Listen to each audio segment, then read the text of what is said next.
है दस्त क़िबला नुमा ला इलाहा इल्लल्लाह ला इलाहा इल्लल्लाह ला इलाहा इल्लल्लाह ला इलाहा illallah.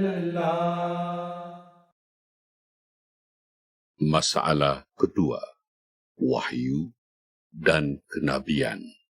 Masalah kedua yang penting dalam agama Islam ialah tentang ada tidaknya wahyu dan ada tidaknya nabi sesudah Nabi Muhammad sallallahu alaihi wasallam. Kebanyakan kaum muslimin berpendapat bahwa sesudah Rasulullah sallallahu alaihi wasallam tidak akan ada lagi wahyu. Menurut ajaran Islam, wahyu itu banyak macamnya. Yang terpenting di antaranya ialah wahyu syariat dan wahyu tanpa syariat. Wahyu syariat tidak mungkin turun lagi sesudah Al-Quran, kerana syariat Al-Quran sudah lengkap sampai hari kiamat. Sedangkan wahyu tanpa syariat mungkin saja turun sewaktu-waktu.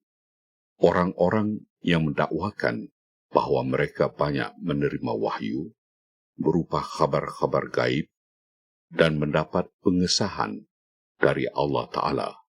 Menurut agama Islam, mereka yang seperti itu adalah Nabi. Di bawah ini dicantumkan beberapa ayat Al-Quran dan hadis yang menerangkan tentang kemungkinan datangnya lagi nabi-nabi sesudah Nabi Muhammad sallallahu alaihi wasallam. Dalil pertama, Allah Subhanahu wa taala berfirman dalam Al-Quran surah Al-Hajj ayat 76. الله يصطفي من الملائكة رسلا ومن الناس.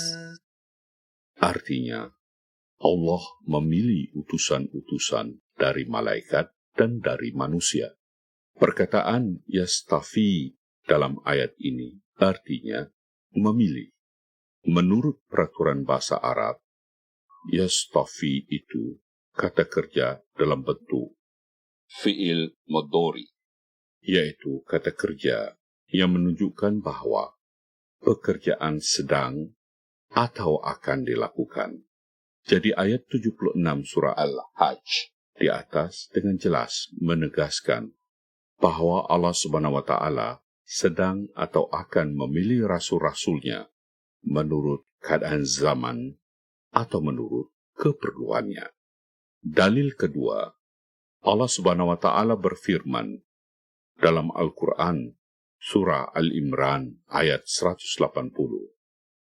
ما كان الله ليذر المؤمنين على ما أنتم عليه حتى يميز الخبيث من الطيب وما كان الله ليطلعكم على الغيب ولكن الله يجتبي من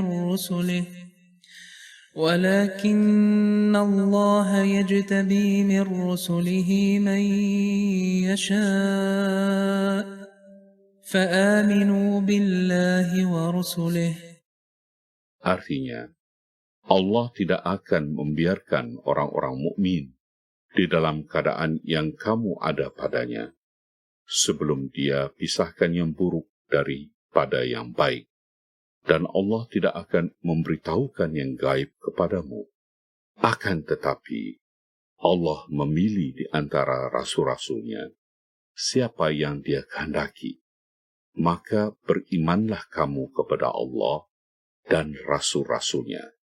Kata-kata yazara, yamiza, yudni'a, dan kata yazdabi, itu semua adalah kata kerja dalam bentuk fi'il mudhari, yaitu kata kerja dalam bahasa Arab yang dipakai untuk menggambarkan suatu pekerjaan yang sedang dilakukan pada masa sekarang atau pekerjaan yang akan dilakukan pada masa yang akan datang. Dengan demikian, ayat ini menegaskan bahwa Allah Subhanahu wa Ta'ala sedang dan akan mengutus utusan-utusannya untuk memisahkan perkara-perkara yang baik dari yang buruk dan untuk memberitahukan serta menyingkapkan tentang khabar-khabar gaib. Dalil ketiga, Allah Subhanahu wa Ta'ala berfirman dalam Al-Quran surah An-Nisa ayat 70. ومن يطع الله والرسول فأولئك مع الذين أنعم الله عليهم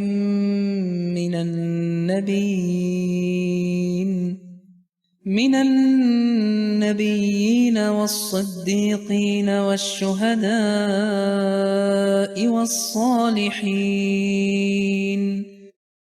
Artinya, dan barang siapa yang taat kepada Allah dan Rasul-Nya, maka mereka itu termasuk golongan orang-orang yang kepada mereka Allah akan memberikan nikmat, yakni nabi-nabi, sidik-sidik, syahid-syahid, dan orang-orang saleh. Dalam ayat ini, kata ma'a artinya fi, di dalam, atau menjadi. Sebagaimana tersebut, salah satu contoh penggunaan kata tersebut dalam Al-Quran Surah Al-Imran ayat 194. وَتَوَفَّنَا مَعَ الْأَبْرَارِ. Artinya, dan wafatkanlah kami di dalam golongan atau dalam keadaan menjadi orang-orang yang saleh. Jadi ayat 70 surah An-Nisa di atas menegaskan bahwa barang siapa di antara umat Nabi Muhammad SAW yang taat kepada Allah dan Rasulnya Muhammad SAW, maka ia dapat dianugerahi nikmat menjadi Nabi, siddiq, syahid, dan soleh. Dalil keempat, Allah Subhanahu wa Ta'ala berfirman dalam Al-Quran surah Al-A'raf ayat 36. يا بني آدم إما يأتينكم رسل منكم يقصون عليكم آياتي فمن اتقى وأصلح فلا خوف عليهم ولا هم يحزنون. Artinya, hai anak cucu Adam, jika datang kepadamu rasul-rasul dari antaramu yang menerangkan kepadamu ayat-ayatku, maka barang siapa bertakwa dan memperbaiki dirinya, maka takkan ada ketakutan menimpa mereka, dan tidak akan pula mereka berduka cita. Dalam ayat ini, kata ya'tiyannakum dengan tambahan huruf nun taukid, huruf nun bertasydid di dalam kata tersebut adalah bentuk kata kerja fil mudhari yang dipakai untuk menegaskan tentang suatu pekerjaan yang pasti akan dilakukan pada masa sekarang atau pada masa yang akan datang. Dengan demikian, ayat ini menegaskan bahwa Allah Subhanahu wa Ta'ala pasti akan mengutus rasul-rasulnya. Dalil kelima, setiap hari kita sering membaca Al-Quran, surah Al-Fatihah, ayat 6 hingga 7 bunyinya. اهدنا الصراط المستقيم صراط الذين أنعمت عليهم. Artinya, tuntunlah kami kepada jalan yang lurus, jalan orang-orang yang telah Engkau beri nikmat. Siapakah yang dimaksudkan dengan orang-orang yang diberi nikmat itu? Jawabnya kita temukan dalam Al-Quran, surah Al-Maidah ayat 21. Allah Subhanahu wa Ta'ala berfirman, يا قوم اذكروا نعمة الله عليكم إذ جعل فيكم أنبياء وجعلكم ملوك. Artinya, hai kaumku, Ingatlah nikmat Allah atasmu ketika Dia menjadikan nabi-nabi di antaramu dan menjadikan kamu raja-raja. Dalam ayat-ayat surah Al-Fatihah tersebut, Allah Subhanahu wa Ta'ala sendiri telah mengajarkan kepada kita supaya kita selalu berdoa kepadanya agar kita memperoleh nikmat-nikmat itu, yaitu nikmat-nikmat kenabian dan kerajaan. Dalil ke-6, Allah Subhanahu wa Ta'ala berfirman dalam Al-Quran, surah Al-Mu'minun ayat 52. يا أيها الرسل كلوا من الطيبات واعملوا صالحا. Artinya, hai rasul-rasul, makanlah dari makanan yang baik-baik dan kerjakanlah amal yang baik. Al-Quran adalah kitab syariat yang berlaku hingga hari kiamat. Perintah-perintah di dalamnya pun tetap berlaku baik pada masa sekarang maupun pada masa yang akan datang hingga hari kiamat.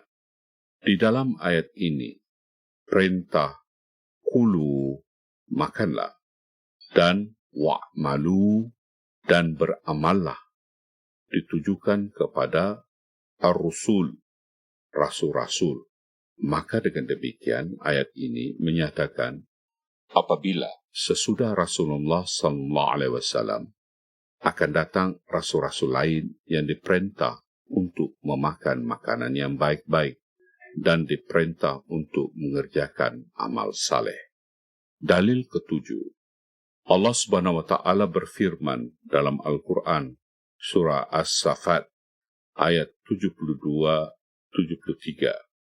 وَلَقَدْ ضَلَّ قَبْلَهُمْ أَكْثَرُ الْأَوَّلِينَ وَلَقَدْ أَرْسَلْنَا فِيهِمْ مُنذِرِينَ. Artinya, dan sesungguhnya telah sesat sebelum mereka sebagian besar dari orang-orang yang dahulu, dan sesungguhnya telah kami utus pemberi-pemberi peringatan, rasul-rasul di kalangan mereka. Ayat ini menjelaskan bahwa kesesatan dan kemungkaran telah merajalela di dunia. Maka Allah Subhanahu wa Ta'ala sentiasa mengirimkan rasul-rasulnya. Dalil ke-8, Allah Subhanahu wa Ta'ala berfirman dalam Al-Quran, surah Bani Israel, ayat 16. وَمَا كُنَّا مُعَذِّبِينَ حَتَّى نَبْعَثَ رَسُولًا. Artinya, dan kami tidak akan menurunkan azab sebelum kami mengutus seorang rasul. Allah Subhanahu wa Ta'ala telah dan sedang menurunkan azab yang besar di dunia. Di antaranya timbulnya berbagai peperangan di dunia, mulai dari Perang Dunia Pertama, Perang Dunia Kedua, Perang Korea, Perang Vietnam, dan peperangan yang sekarang sedang terus berkecamuk di wilayah Timur Tengah. Di samping banyak terjadi bermacam bentuk bencana alam di berbagai belahan dunia. Tidakkah semua kejadian-kejadian ini memberikan isyarat bahwa di zaman ini pun Allah Subhanahu wa Ta'ala telah mengutus seorang rasulnya? Dalil ke-9, Allah Subhanahu wa Ta'ala berfirman dalam Al-Quran surah Al-Ma'idah ayat 4.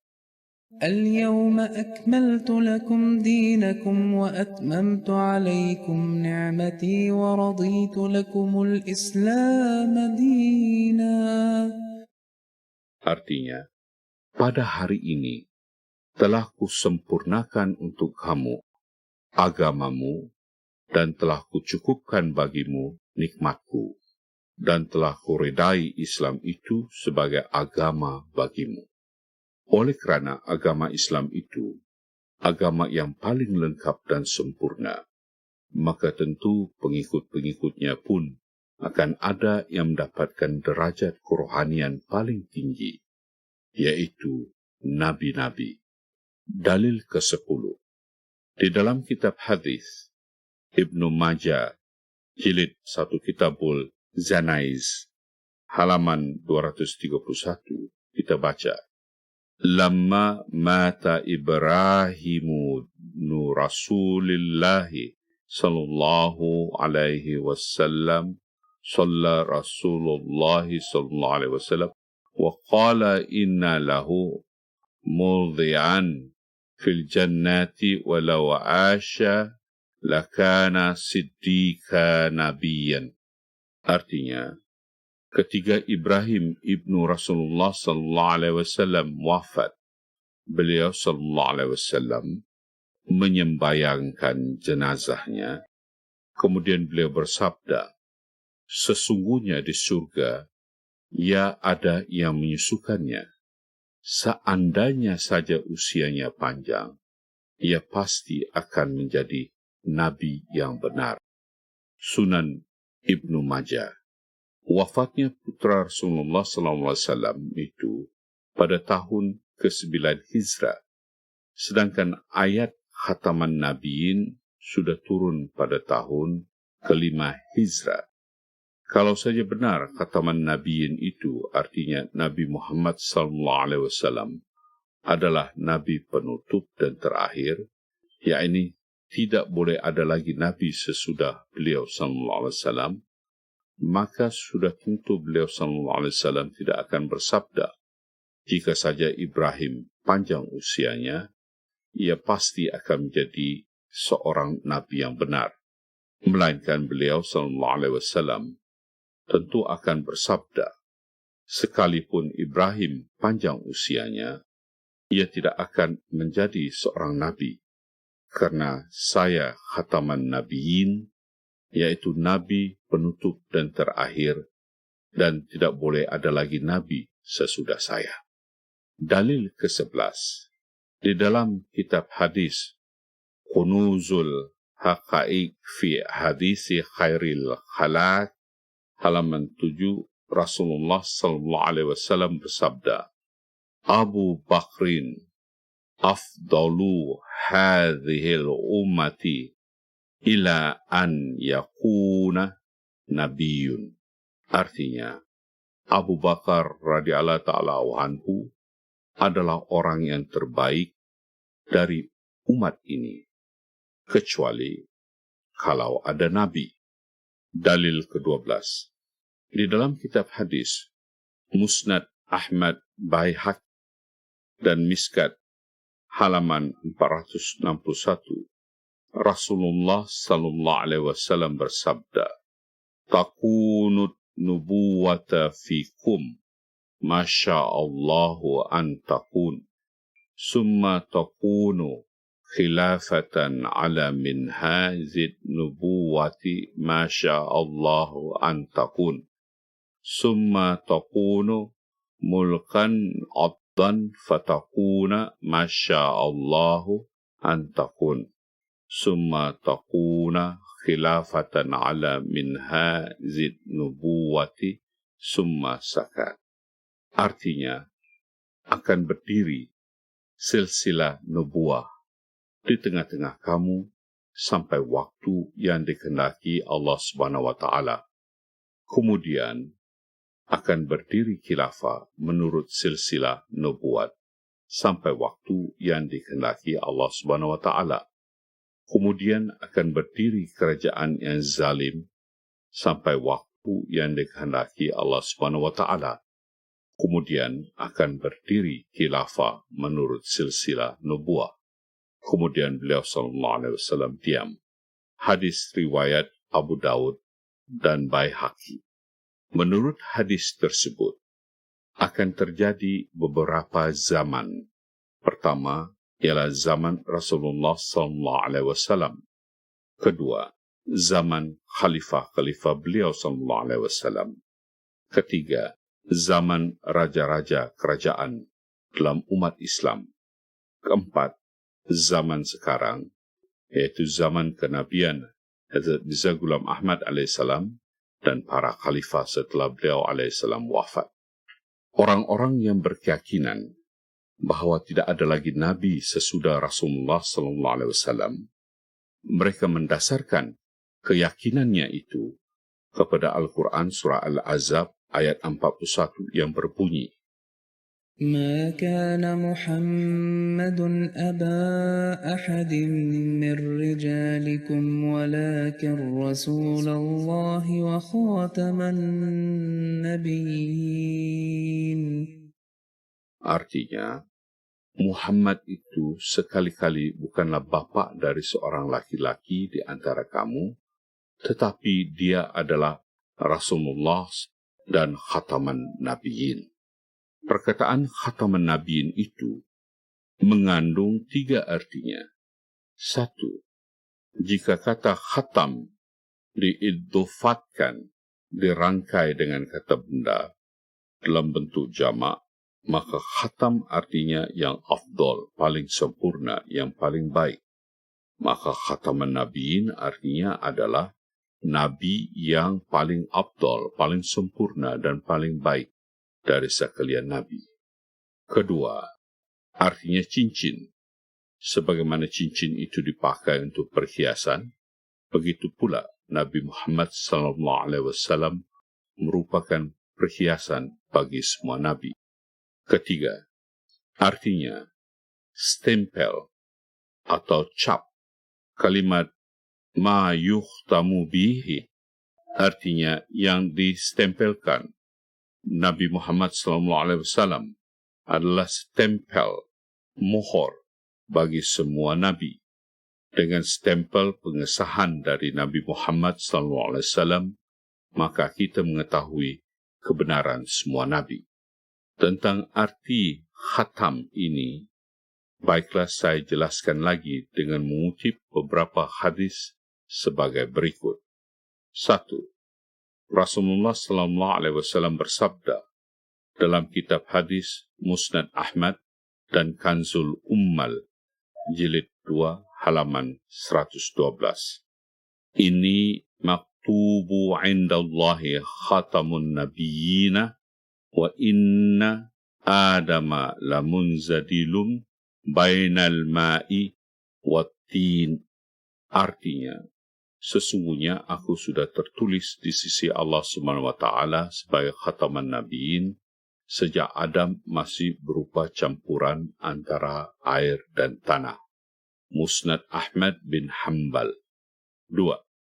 Rasulullah SAW bersabda dalam kitab hadis Kanzul Ummal, jilid 4, halaman 128.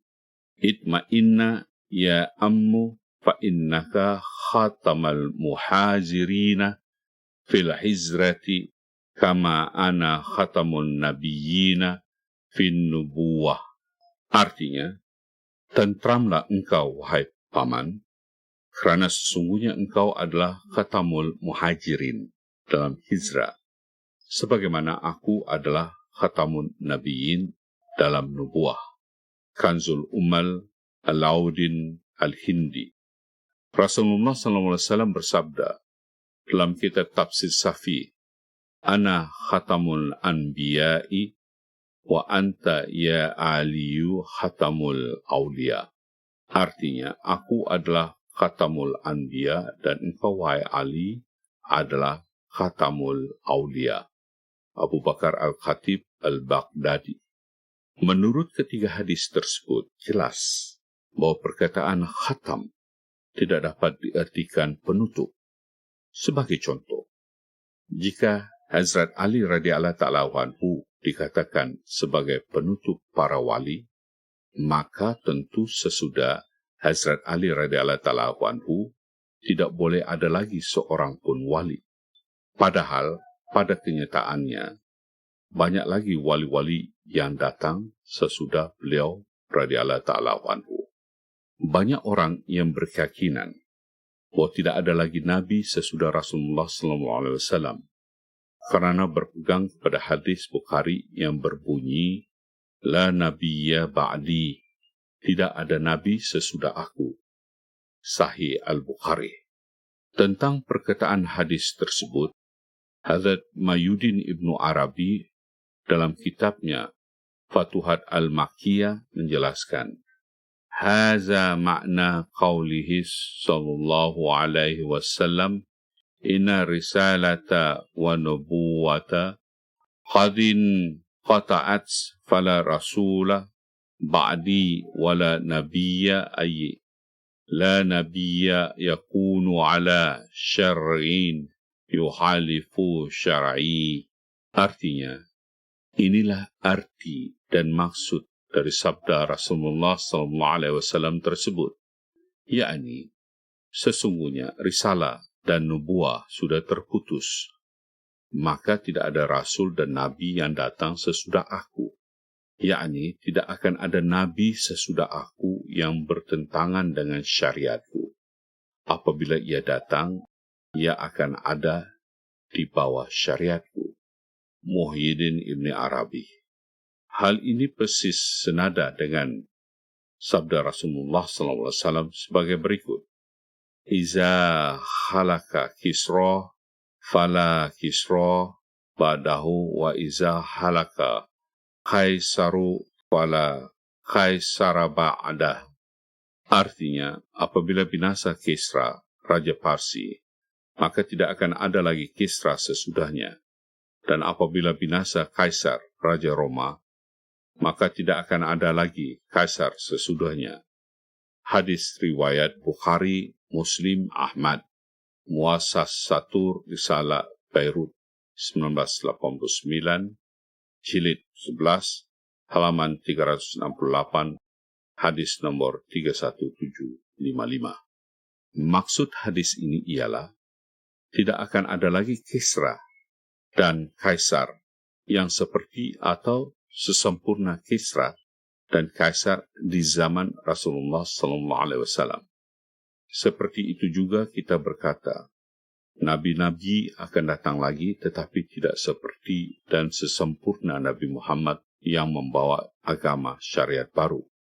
Kami beriman bahwa Nabi Muhammad SAW adalah khataman nabiyin.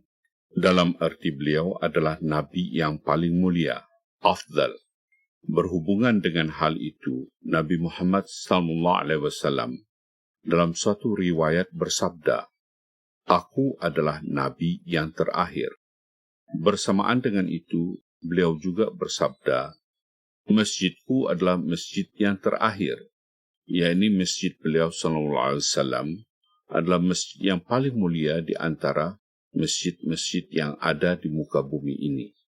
Sebagaimana sesudah masjid beliau SAW di Madinah, masih boleh ada masjid-masjid lain di dunia.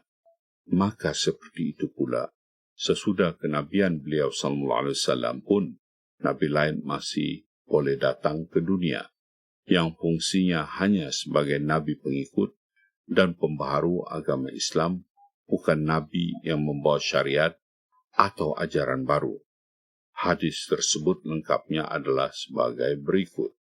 Ini akhirul anbiya'i wa inna masjidi akhirul masajid. Artinya, aku adalah nabi yang terakhir dan masjidku adalah masjid yang terakhir. Sahih Muslim. Jelaslah berdasarkan ayat-ayat Al-Quran dan hadis-hadis Rasulullah SAW tersebut di atas, terbukti bahwa pintu wahyu dan kenabian masih tetap terbuka. Tegasnya, Allah Ta'ala masih akan terus menurunkan wahyu-wahyunya dan sentiasa akan mengutus nabi-nabinya. Salli ala habib